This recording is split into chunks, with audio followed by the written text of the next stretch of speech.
Hello everybody and welcome to the day 149 recap of the 2016-2017 NBA season, where we talk about everything that went down in the world of basketball from the previous day. As you guys can see, we do have a lot to talk about today, so without further delay, let the day 149 recap begin. So it is no surprise whatsoever that the Detroit Pistons have been one of, if not the most disappointing NBA team so far this season. I don't know why I said so far, the season is almost over. However, one bright spot has been Kentavious Caldwell Pope, showing that he can be something special in the league. Now he's averaging around the same 14 points per game he averaged last year, except it's on 3 less minutes per game, and on top of that, his 3-point shooting has improved dramatically. Last year, he was only shooting 30% from deep, and this year he is shooting 37%. However, he will be a restricted free agent in this offseason, and one team that is rumored to have their sights on him is the Brooklyn Nets. Now, I will try my best to remain objective and unbiased on the situation, considering I am a Pistons fan and that Kentavious Caldwell Pope is my favorite player on the Pistons. But that being said, this will be a smart move for Brooklyn. You know, these are the players that they have to target, because no big name free agent, no player that's a superstar or has even been to an all-star game most likely will even set up a meeting with Brooklyn. So they had to target players like this, young players with potential. You know, bet it all on a player that has the potential to be a star. If you give the max to someone like KCP, who is a good two-way player right now, maybe not the best on the offensive end, but has shown flashes that he can be something special on the offensive end. You give him the max, he lives up to that potential, then great, you're on the fast track to fixing your mistake. If he doesn't, or this is his peak, then what did you have to lose, honestly, in the first place? You have all this money and you had to spend it on someone this offseason. So this is a no-brainer, obviously, for the Brooklyn Nets to target someone like KCP.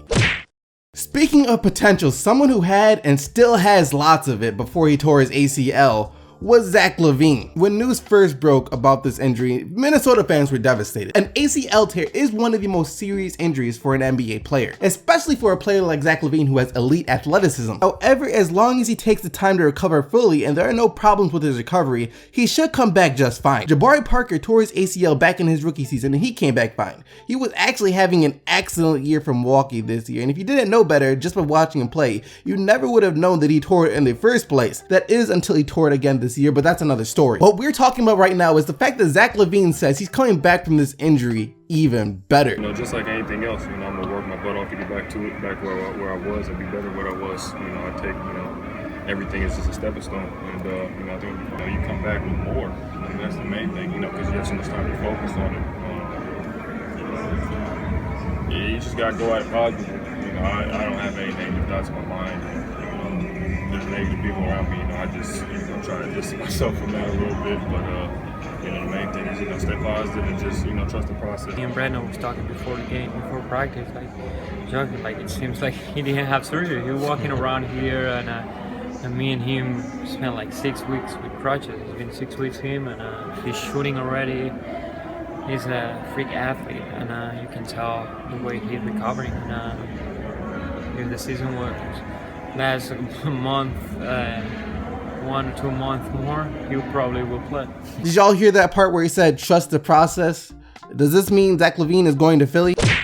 I've kind of been avoiding talking about this for the past few days. Every day, I would see a news story involving the Knicks and Carmelo Anthony. Literally every single day for the past few days, something else came out about the Knicks and Carmelo Anthony. And it really comes down to this. What we the fans have been saying for a long time, the breakup of the New York Knicks and Carmelo Anthony needs to and is going to happen. It was no secret at all that the Knicks were trying their best to move Carmelo with the trade deadline this year. However, due to complications involving Melo and his no trade clause, they were unable to do so. Talk has resurfaced over the past week or so, however, with the Knicks saying that they are committed to trading Anthony this offseason. On top of that, Melo opened up about the possibility of playing somewhere else other than New York, including saying things like this: I want to be that guy who plays on one team the rest of his career. The way the game is and the business is, I think it's highly impossible to accomplish that. The guys who accomplish that, you have to take your hat off to. A lot of things had to fall in place for that to happen. So it seems like he's come to grips with the fact that him retiring as a Knick, no matter how much he would like to, isn't going to happen. And after this, the Knicks announced that they'd be cutting back Carmelo Anthony's minutes from here on forward to give other players more playing time. And now yesterday, Carmelo Anthony came out and said he has no idea which direction the Knicks are going in the future. Yeah, I know nobody wants to be in limbo. We all want to know kind of what's going on, especially when it's involving you. But that's not the way it is in sports. I don't think I'm the only one that's going through that or feeling that way. I think there's other players who feel the same way. They just want to be involved. Not involved, but at least keep up to date with what's going on. I feel like I'm kind of up to date as far as when it comes to what's going on. So what's going to happen with Carmelo? We kind of know. Well, he's going to get traded. To where? Who knows? The only thing that we do know is that after this season, the chances of Melo ever lacing up for the Knicks again are very slim. One of the most understated parts of the game is trash talk. The ability to get inside of your opponent's head. However, it's not for everybody. It takes a certain type of person to be able to trash talk effectively, especially if you are trying to trash talk one of the best players the game has ever seen. And I'm not sure if a reporter on the sidelines for the Denver Nuggets is the most qualified person for that task. Key here when you sit up front is the proper trash talk. Hey, LeBron! LeVar Ball calls. He says he can beat you one-on-one. Yeah, that's what I thought. Give it up. You got no chance. Throw. You're about to get bars dunked on. Yep. Look out. Corver for three. But he tried. He tried. And on that note, that's going to wrap up all the news and actions from last night. Now let's jump straight into the game. I told you guys the Nuggets compete with everyone. Doesn't matter who. Sometimes they win and sometimes they lose. Yesterday was one of the days where they won over the defending champion Cleveland Cavaliers. 126-113 was your final score as 7 Nuggets players scored in double figures, led by Gary Harris and his 21 points, Will Barton and his 20 points off the bench, and Jokic and his 16 points, 10 rebounds, and 7 assists. Kyrie Irving did his thing for Cleveland though with 33 points.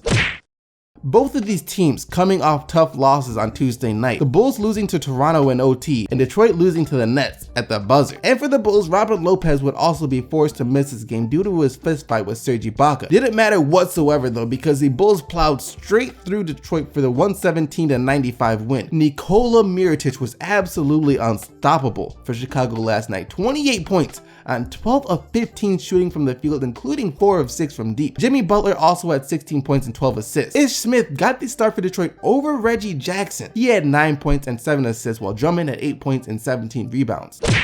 I think I've said this before about one of Westbrook's previous games, however, I want to change that now. To me, this was one of Russell Westbrook's best games this season. He only shot 6 times and made all 6 of those shots, finishing with 18 points, 14 assists, and 11 rebounds. And the Thunder got the easy win over Philly, 122-97. Victor Oladipo also at 18 for OKC, and Cantor had 24 points and 11 rebounds off the bench. Nick Stauskas had his second straight 20-point game off the bench for Philly.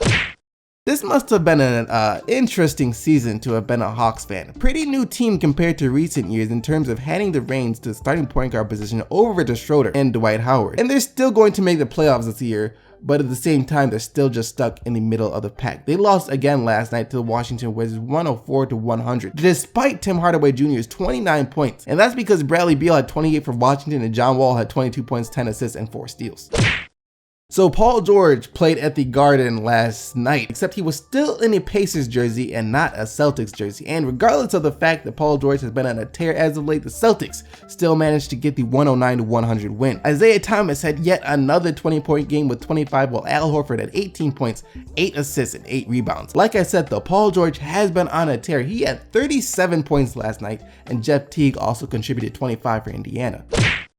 The Hornets have been struggling this season. Their playoff hopes aren't quite squandered yet, and they have been playing with a sense of urgency as of late, but it will take nothing short of a miracle in order for them to sneak into the 8th seed. A win over the Magic does put them one step closer to that miracle happening though. 109-102 was the final score. Kemba Walker had 22 points and 7 assists, and Marco Bellinelli had 20 off the bench. Meanwhile, Terrence Ross had 19 points, and Vucevic had a near triple-double of 14 points, 12 rebounds, and 8 assists for the Magic.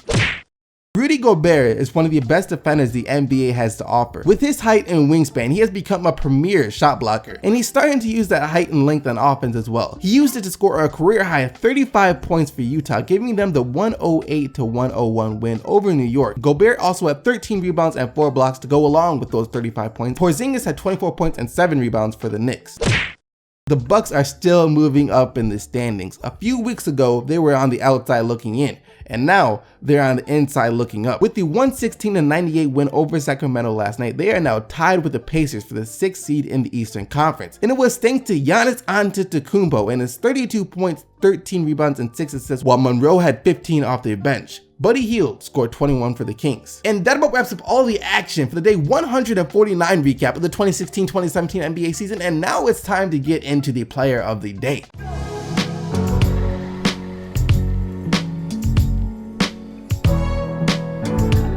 Yesterday, you guys selected DeMarcus Cousins and his 41 points, 17 rebounds, and 3 blocks as your player of the day, and here are today's nominees. Giannis Antetokounmpo and his 32 points, 13 rebounds, and 6 assists. Rudy Gobert and his 35 points, 13 rebounds, and 4 blocks. John Wall and his 22 points, 10 assists, and 4 steals. Or Russell Westbrook and his 18 points, 14 assists, and 11 rebounds. As always, you guys can go vote for the player of the day right now. The link to the poll will be in the description box down below, but other than that, thank you once again for watching this video. Hope you guys enjoyed it. And if you did, don't forget to leave a like on it and subscribe if you haven't already for more daily NBA videos. And until tomorrow, keep getting the Bucks team SDC, and I'm out of here.